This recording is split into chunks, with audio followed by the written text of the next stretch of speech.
नमस्कार, मी आहे शिल्पा आणि मी तुम्हा सर्वांचं स्वागत करते माझ्या नवीन यूट्यूब चॅनलवर, ज्याचं नाव आहे ॲटपोस्ट अमेरिका.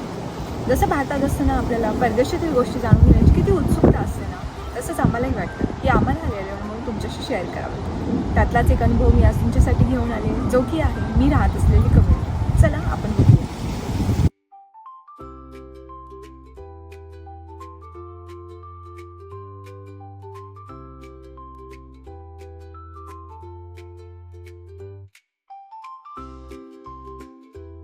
हे आहे लिझिंग ऑफिस.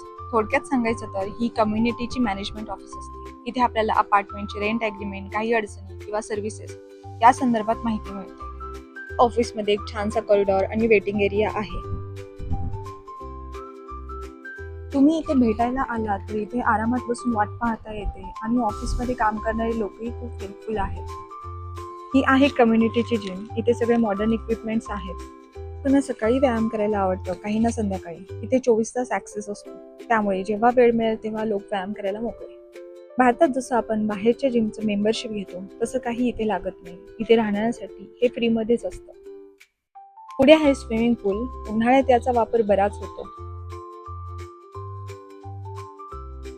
आता आपण आलो आहोत मेल रूमकडे. ही रूम म्हणजे तुम्हाला येणाऱ्या पोस्टाचं केंद्रच म्हणायचं. म्हणजे पत्र, कार्ड्स, बिल अशी छोटी मोठी मेल्स इथे येतात. प्रत्येक अपार्टमेंटसाठी स्वतंत्र मेल बॉक्स असतो. पुढे आहे पॅकेज रूम. मोठ्या वस्तू किंवा ऑनलाईन ऑर्डर केल्या असतील तर त्या डिलिव्हरी पॅकेज इथेच ठेवल्या जातात. काही वेळा कोड किंवा ॲपद्वारे दरवाजा उघडावा लागतो. हे सगळं सुरक्षित असतं, त्यामुळे तुमचं पार्सल कुणी घेऊन जाण्याची भीती नसते.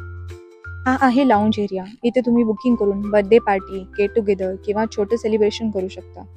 कम्युनिटीने त्यासाठी काही छान सोयी दिलेल्या आहेत, जसं की एक छोटा फ्रीज, मायक्रोवेव्ह, डिनर टेबल आणि मस्त बसायची व्यवस्था. आणखी मजा म्हणजे इथे काही छोट्या गेम्स सुद्धा आहेत, जसं बोर्ड गेम्स किंवा कधी कधी टेबल गेम्स. त्यामुळे पार्टीला अजून मजा येते.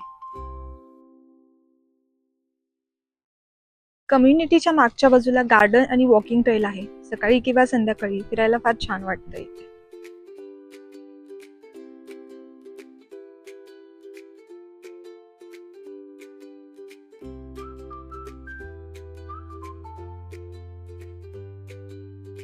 तुम्हाला बार्बिक्यू आवडतं का?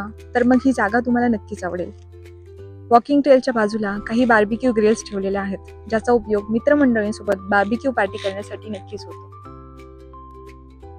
वॉकिंग ट्रेलला लागूनच डॉग पार्क आहे. ज्यांच्याकडे पाळीव कुत्रे आहेत त्यांच्यासाठी ही जागा मस्त आहे. कुत्र्यांना खेळायला भरपूर मोकळी जागा असते आणि बाकी लोकांनाही त्रास होत नाही.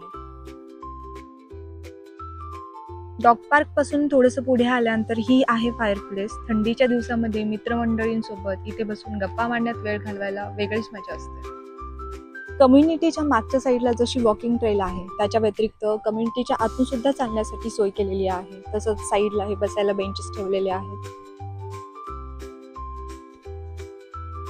इथे प्रत्येकाने आपला कचरा स्वतःच ठराविक ठिकाणी नेऊन टाकायचा असतो. त्यासाठी कम्युनिटीमध्ये ठिकठिकाणी मोठे डस्टबिन्स ठेवलेले असतात. अगदी चालत जाण्यासाठी सोयीच्या जागा नव्हती.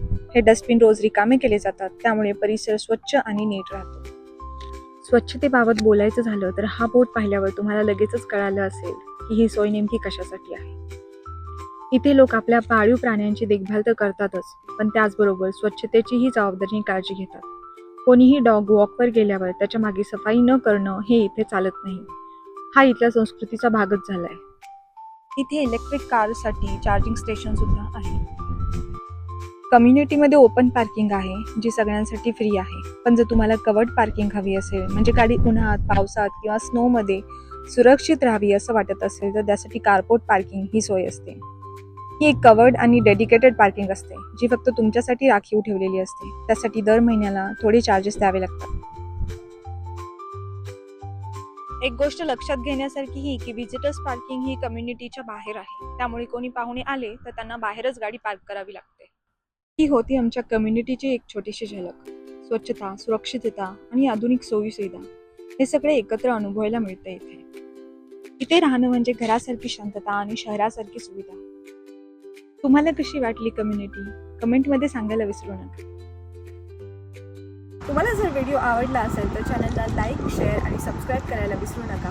पुढे भेटत राहू. तोपर्यंत बाय बाय.